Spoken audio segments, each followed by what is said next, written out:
All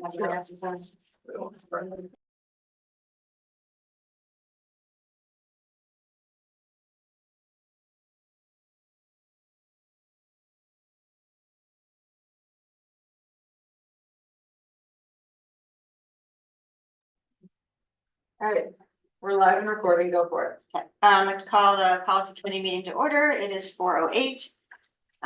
Maybe Seth will be able to join us. All right, so we have a bunch of policies for rescission to start with, and then policies for review for rescinding in place. So the first policy we're going to start with is policy 5100.9.6, maintenance and development of athletic programs. You should have your notes from Shipman and Goodwin. Hi. Shipman and Goodwin said the policy is not mandatory, may be repealed. If we wish to maintain the procedures concerning athletic programs, we recommend administrative review to ensure that this process continues to be implemented.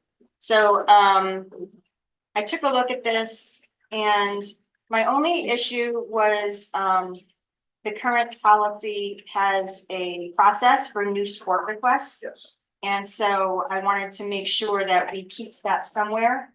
So either we just revise the policy to make sure that it's in line with what we do, or I had talked to Zoe and she had checked with the AD. Sorry. Wait 4 seconds. This is an excerpt of the Dana Hand Student Handbook for tweens and parents. Page 45, in case you're curious, it lists how you start a new club, which is what a new sport would be considered, at least for its first year, and talks about an administrative procedure to do that. There doesn't seem to be any issue from the administration of just adding in language that makes it clear that that includes athletics. It includes new sports, so it could be an easy 3-word addition, and then it would be covered. Because the athletic handbooks definitely deals a bit more with established sports and procedures for parents, away games, etc., and that sort of stuff. So I would like to have some sort of wording to include that, and I'm not sure when it goes from a club to a sport, how that would be handled, if that language is somewhere. I think that's probably a little bit more organic, like I think they would have to make sure they have the right participation. You know, the ability to enter into competitions with other teams, things like that. So I think that might not be something we can specify, because it could take a year, it could take 3 or 4. Right. And I mean, honestly, I think this is a great idea, and this would be more likely where a student or a family would look Right, versus policy. right. I don't think we need a policy on correct. it, but we should have something in place so that if someone wants to do that, they know where to look or who to ask or. And I don't know what sports we could even add, because we have so many in place already. Like, it would be hard. There's no, Cornhole? certainly CIC, yeah, esports would be, like, but that's different. Quidditch is the one actually I said the other day.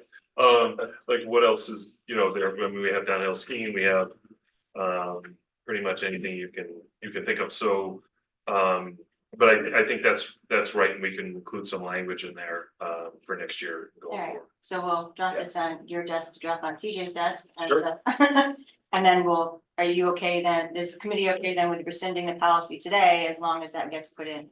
Yeah, I think so. I think like the list of criteria for new sports is already useful. I don't think it rises to the policy level, but it'd be nice to have as a resource somewhere that's accessible. And maybe even include something on the website under like sports, whatever. I honestly don't go on the website, and I don't really know it's there.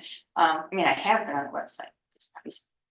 All right, so then the committee is okay with rescinding.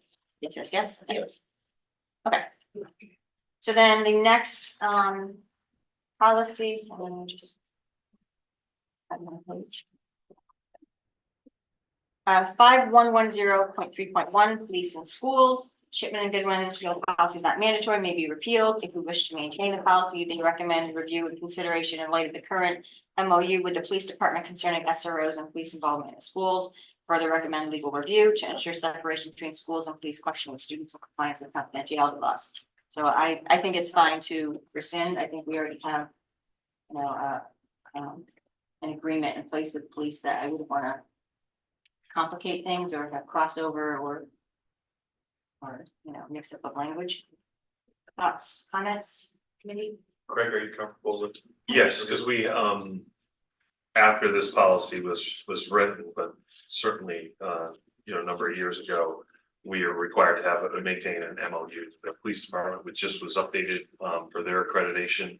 And we look at it every year and review that with, police chief and, principals. So that is the better place for, that information to be than the policy. Seems like it's redundant to have it here. And it's much, Maybe much more comprehensive too. Correct, yeah. Right. All right, so we'll go ahead and forward that to the board for a rescission. 5142.4, school resource officer, this is similar situation.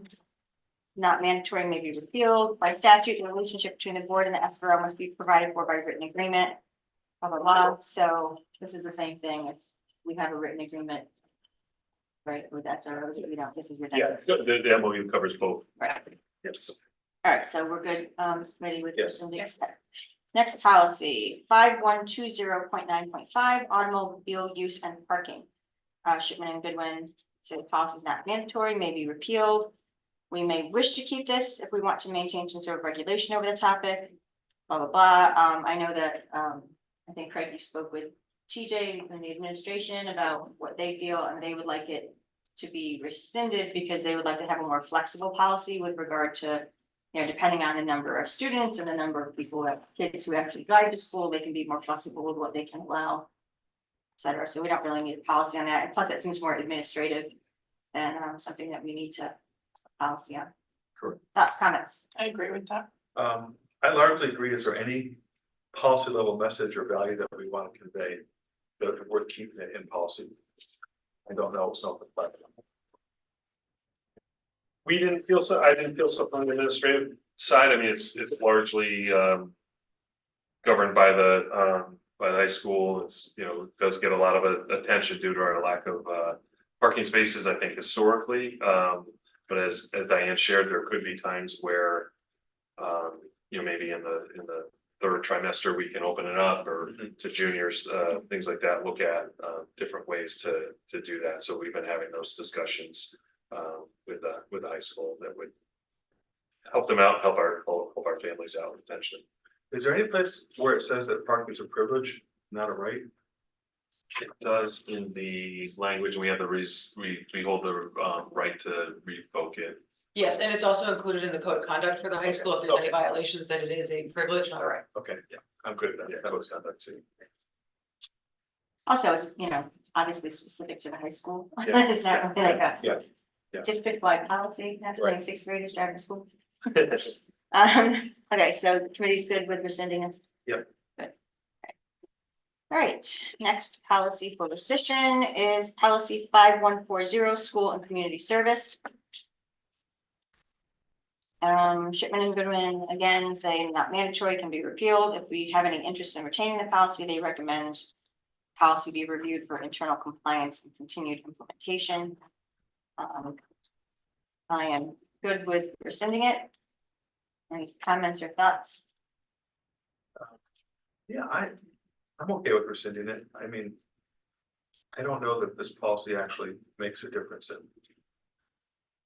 levels of participation. Right? It's just there. It's a nice thing to say, but Yeah, there's really nothing behind it. So many districts as part of, graduation requirements have a, We used to, okay. like a long time ago, I thought we had some sort yeah, I had to do a lot of Community community service. service part of the role, but that's a of. different story. That's different. That tracks. But Right, I think there's a process to that. I think that would be a different discussion, Right. away from policy. If the board wanted to do that. I know, our students do a lot of community service. Yeah, well, I mean, because if they're looking, to have a resume for college, they are doing things, so. Okay, so if the committee is good with rescinding that, One more thing, Yeah. and the superintendent still retains the right to establish regulations providing coursework for community service. That does not take away this last writer in this sentence.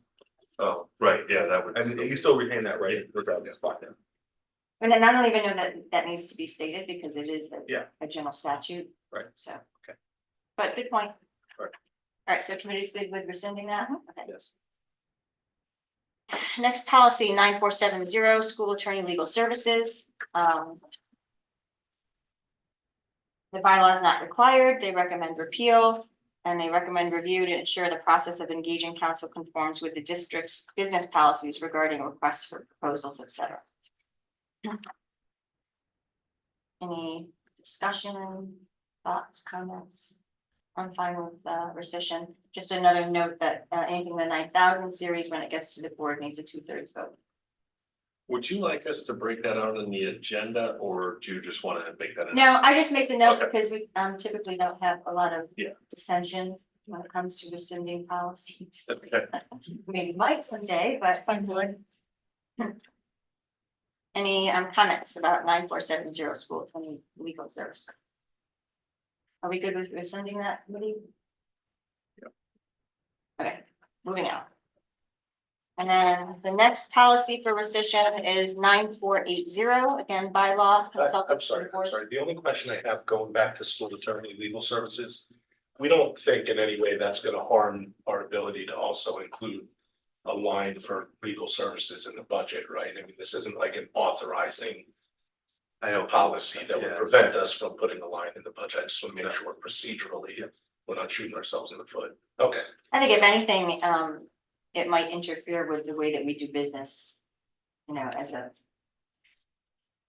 district, Yeah. you know, 'cause that like whatever our current day-to-day business policy is, like, we don't want this policy to be bold and Yeah. interfering. And I don't think Shipman would have us repeal a policy that would in any way hinder my ability to pay them. Pretty much guaranteed. They might want to put one in. The districts. Yeah, I get it. Okay. Absolutely. So the last policy on the list for rescission is policy 9480, consultants to the board. And it's a bylaw. Policy is not required. They recommend repeal. They further recommend review if we want to keep it to ensure the process of hiring consultants conforms with the district's business policies regarding requests for proposals, et cetera. Now, I am good with rescinding this. Any thoughts, comments, questions? Craig, has this been utilized in the past? Not in my time, yeah, so I mean, we utilize smaller contracts with consultants to come in and work with a team of teachers or something like that. You know, those have not always gone to the board for approval, or they're kind of ongoing, but they're of a smaller nature, and they're kind of within Gail's account, so it's not, you know, huge budget. And I don't think we need this policy for the board to determine that we would want to bring in, right? A Right. consultant to do some kind of study, for example. It's kind of like just one of those policies that has been, It's always been there. yeah, it's not really needed, and that's why we're reading it out. Okay. Right, so- Sometimes it filters up through committees, so for instance, for the Polson HVAC committee, they'll always say. I think we're thinking of hiring this consultant, that will vote for it, so I guess in that sense, it's committee approved and it goes out to the board, but. It's not a direct. I don't know if that's just a courtesy, but it's not a direct exercise by the board.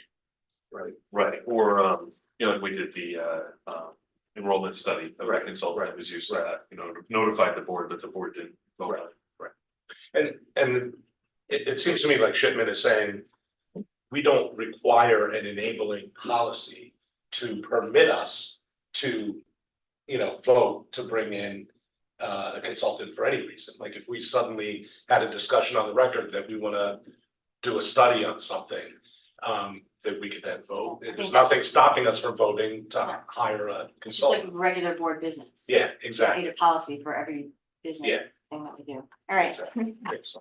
Moving on to reviewing policies. So the next one is a new policy, and I have a question for you, Zoe. It says 5,000s. Do we have a specific number that we want to? Dealer's choice. You get to pick what you want it to be. I figured, get through this part, we can pick a number. Never got to do that. I'll have to think on it. Actually, we did it once before. Okay, so right now it says 5,000s and it's student privacy. Shipman and Goodwin recommend the district adopt this model policy, which addresses the requirements of the Protection of Pupil Rights Amendment, PPRA. And then we would also rescind policy 5180.2 research, because the policy is unnecessary and would overlap with the requirements of the PPRA, which would be addressed in the new student privacy policy. Any comments, thoughts, questions regarding repeal and replace of 5180.2 research with a new 5,000 student privacy policy. Should we just leave it 5,000? I can give you a couple options right now. if you'd like to Okay. choose some. What are my options? You can have 5050. Um, 5080. I think I like 5050. I like that one too, let's go for it. We'll take 5050 for 1,000, Banner. Perfect. Do you want me to present it like this too? Can Yes, please. And where's your gown? I'll work on it, all right? Thank you. Next time. All right, so is the committee good with that? 5050 then, student privacy, and then rescinding the 5180.2 research. Good. Yes. Just statute. Moving on. The next policy is 9530 executive session / open meetings. This is the new revised policy would be public meetings and executive session, policy 9530, and replacing the old policy 9530 executive sessions, open meetings. So you should have both copies in your packets. And Shipman and Goodwin say they recommend repeal and replacement with their model bylaw, public meetings and executive session for consistency and legal compliance. Any comments, thoughts, or questions?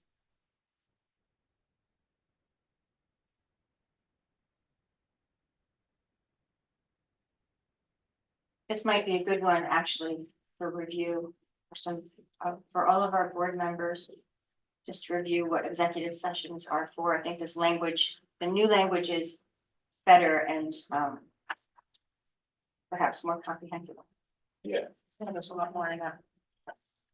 And It reads better than the old policy. yeah, this incorporates, Yeah. you know, I mean, there's FOIA law that requires like notice of meetings and what an illegal meeting Right. is, and what a public meeting is, what a special meeting is, and an emergency meeting and all of that, but there's also separate education law on it, and this, it better incorporates Right, I mean, it just, the education law. it's much more nicely laid out that public meetings, executive sessions, you know, what's excluded, why, when can you have it, when can you not? It's Yeah. very comprehensible. I think it's good. Yeah. Good. Any thoughts, comments, questions? I agree with you. I agree. Excellent. Moving on. See, it doesn't matter if I start late. Flying right through till we get that last one. Okay, next policy, 9820.1, board member conferences, conventions, and workshops. This is, again, in the 9000 series is a bylaw. So you can see what has been revised. It's really, more language.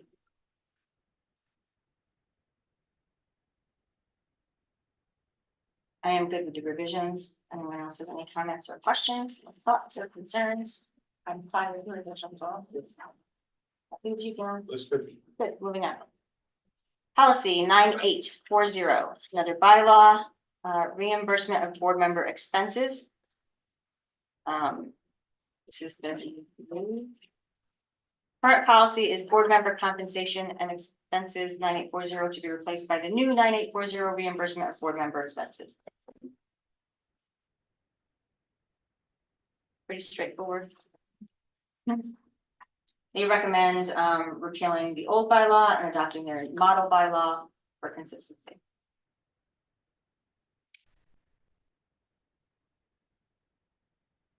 Any questions, comments?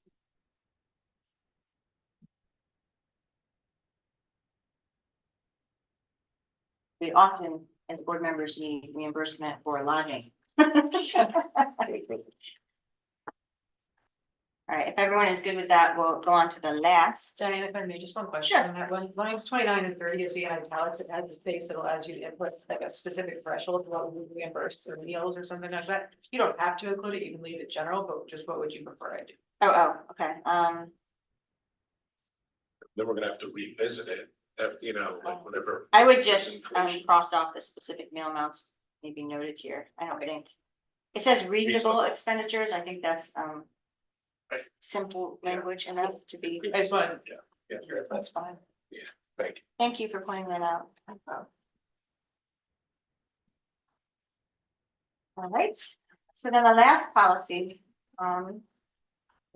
to revise is a new code of ethics and professional responsibility for personnel in the 4,000 series. So this is when we eliminated the policy in the student section in the 5,000 series regarding gifts to teachers. Some had expressed an interest in retaining a policy and moving it to the 4,000 series under personnel where it would be more fitting. So this was a revision that was done, and I will give you my opinion first because I can. I don't like it. The only thing that I really like is that to put it because it was brought up the last time, to put it in here somewhere to limit a gift, I just think like this is all a lot, and Shipman and Goodwin also note in their notes that the policy would need to be shared with the local bargaining units in advance of board adoption. And I just feel like some of these are really sort of insulting, in my opinion, like, telling our personnel they have to fulfill professional responsibilities with honesty and integrity. I mean, like, that's kind of a given, isn't it? I don't really feel like we need a policy to state that to them. I just, and to tell them to obey local, state, and national laws, I mean, that's also a given, like, everybody does that, I hope. So, I would, if we really want to keep in something that limits gifts, of personnel accepting gifts from students or parents, then I would want it to be just worded with that particular information and not have all the rest of this stuff. I don't think it's useful or needed. That's just my personal opinion. Who wants to give their opinion? I agree with you for most of that. I personally would like to have something in there about limiting the gifts. What that dollar amount should be, whatever that is. But, and most of what you said, I would agree with. I think we'd kind of have to go through it line by line.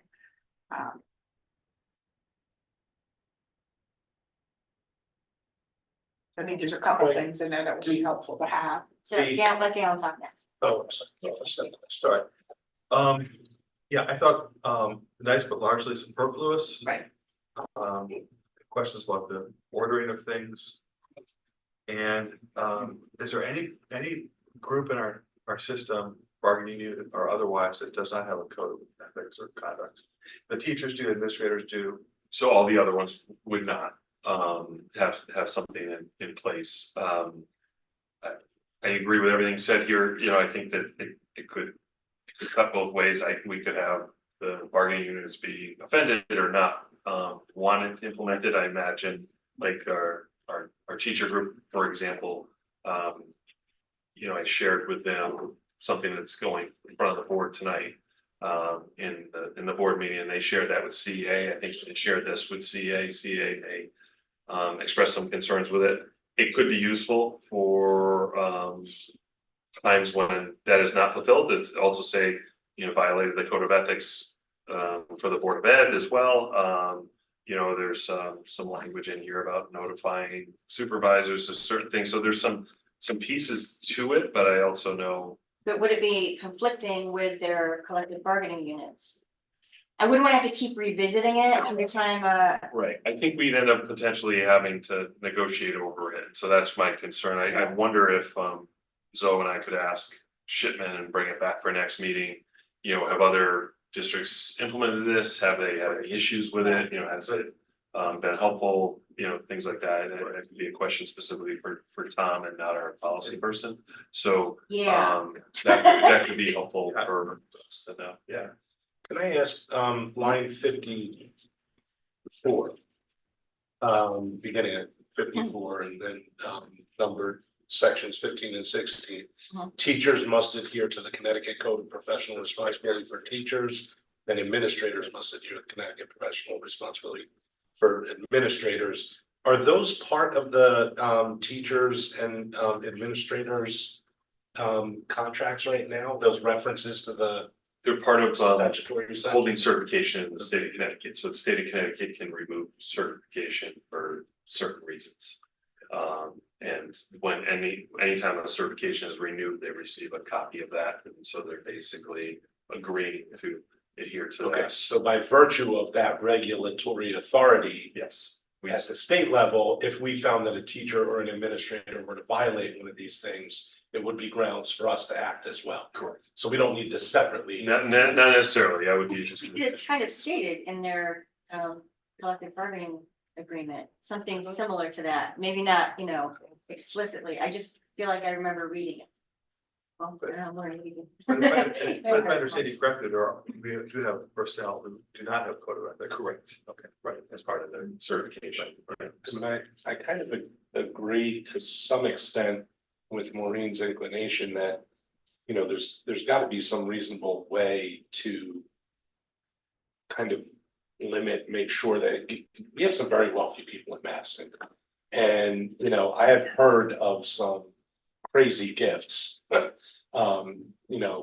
changing hands and sometimes bequests to the school district that we have to vote on, for example. That's happened in the past as well, but that's different. That's all public process.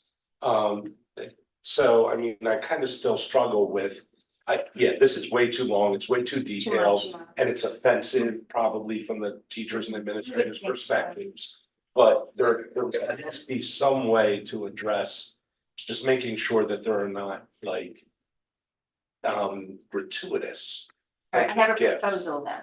Yeah, We can go through this quickly, only because I want to get done early. And just see what is important to us to keep in. And then send it to Shipman and Goodwin for their opinion, you know, what Dr. Cook was saying earlier. And then see what, come up with a line that we feel we want to include regarding limiting the monetary value of gifts. I would suggest maybe even putting in a line that's like, maybe the gift would over a certain amount would need to be like cleared by the superintendent, and he would notify the Board of Ed, if, something like that. Something sort of, not a definitive number per se, because, inflation happens and, we don't want to revisit this policy every 3 years. So, well, and another concept I think that maybe Zoe and Craig can discuss with is the concept of like an individual gift versus a collective gift. right. Like it's fair for, a team to gather up money and give a larger gift to a coach or something like that. I mean, I'm not trying to, Right. Eliminate Or like that at all. neighborhoods do that for bus drivers. Yeah, Like I We've think, even had one parent buy lunch for, a group of teachers. Whereas if it was an individual gift card and they asked me about that, I'd probably say, no, that's too much, but to spend $200 on lunch for, a group of teachers is different, so Yeah. yes. Because it breaks down to less. Yeah. I think even a group gift would need to be looked at because it may be a lot of money somebody is asking for. someone getting a card. People feel put in a very uncomfortable position if they have to contribute to like a team gift and it just may be something very, very expensive that's not appropriate. well, I would say though that, in my experience, especially in like the elementary school level, whenever there was a group gift, whether it was a classroom gift for a teacher or something like that, it was always a voluntary, monetary donation, and if you didn't donate, you were still included on the card, that it was from the entire class, every kid was named, it didn't matter if the family contributed, if they could or not. So it was very inclusive in that way. But, and people did contribute different amounts, based on what they wanted to. In my experience, that was not always the case. So. I mean, I think it's a best practice, but it's Yeah. not always. And I think I've also seen parents in a very uncomfortable position that they can't afford to participate, but they don't want to be embarrassed or feel left out, or they worry about how the impact it's gonna have on their child if they don't.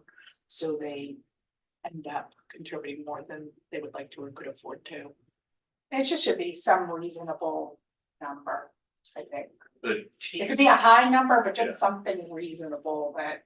yeah, I would just expect that it could be hard for someone for us to manage.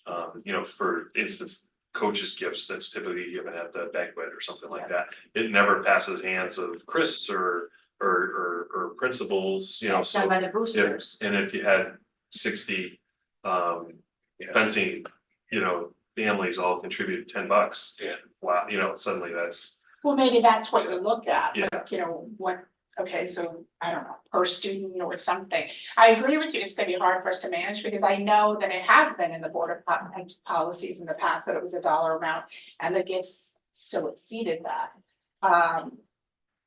So it is hard, but people are aware of the policy and some will abide by it. Again, I would shy away from giving an actual dollar amount just because of inflation, et cetera. You have to And keep revisiting it. exactly, and again, if you give a dollar amount, is that, you know. If you look at it, well, that's one person versus, you know, 70 teammates, again, you know, so instead have it something like a reasonable amount. And just have it, you know, throw it to Craig. Maybe have to okay large amounts, or, you know, if there's a question. What are your thoughts on that? Like, who should accept, like, how big of a gift should a teacher or coach accept? I will tell you, in my time here, I've had at least 3 occasions where I've said to somebody that's exorbitant, you have to give it back, or. But how'd you find out about it? The person called me, Okay, um, because that's The sort of what person I who would got the expect. gift called through and said, what do I do? I just got this. yes. What if we have a policy that just requires that? No, you don't wanna. Well, I mean, I think I go back to, so there's 10 girls on the tennis team. For them to give $600, that's $60 a family. I think that's exorbitant. Yeah. You know, and so versus 10 from each, you know, so, and I think it's usually.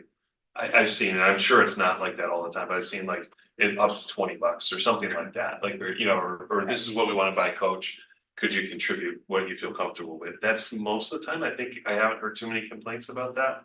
Let me talk to Chris, cause I just don't know how we manage. Yeah, are there any like those CIAC pieces. rules about gift I acceptance? could look into that. I don't know that there are, It's not only sports, it's activities and. Yeah, right. perhaps for, But when you think about it too, that coach or teacher, whoever it is that called you and said, I got a $600 gift, can I accept this? And you say, I think it's too much, you gotta give it back. Well, that person called you, but the one next to her that's what I mean, yeah. may have gotten right, $1,000 gift, but Correct. didn't call you. Correct. And neither did anything wrong. Right, right. So, Yeah, no, I agree with you, so yeah. like, we just need to have That's my something out there, concern, yeah. even if it's a communication you have with your staff, like, Well, we I don't know. We could say something like employees are required to report, you know, gifts that are considered. Yeah, And it's reasonable, hard, you know, yeah, it I is. don't wanna spend December 23rd every year. Right. No, that's not. Yeah, right, Great. Or trying to put monetary, or trying to put monetary values on things, like, It's oh, hard I've to got keep 12 soaps here, so Yeah. what is that worth? You know, Yes, yeah, and I would know a that's going to be like, you know, the US Postal Service, bottle of wine, but. nothing like $10. Let us, I like the language in 45 to 51, so, but I think if we can, I'll talk to Chris, talk to. Mooney about our questions and bring it back and see if there's any pieces that. All right, so we still have some time. Do you want to just quickly look at the first page, which is 1 to 12? And if there's anything here that you think we should maintain, because it would not be included in some of the personnel's contracts. That, you know, kind of talking to you, Greg. Yeah, I don't know that any of it is necessarily in collective bargaining agreements per se. Like, I think that. I wanna look at that too, because I think Yeah. sometimes it gets dangerous when you take some things out and leave some in and then, All right, so yeah. you. I just wanted to bring this forward because there's obviously a big step to take. Before the board could even approve it, which is to share it with the union, so we Yeah. didn't want to go there until we got policy committee's input, so I So, think we still have another step, we'll come back to policy yeah, after looking at it. well, at least, I mean, we've discussed it, so you kind of get a feel for what we want, and then we can talk to Shipman and Goodwin and see what they come up with. So that will be tabled. And it will come back to us after going to Shipman. and Goodwin.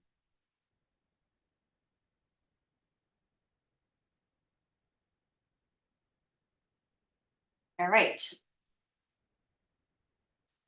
So now, any public comment?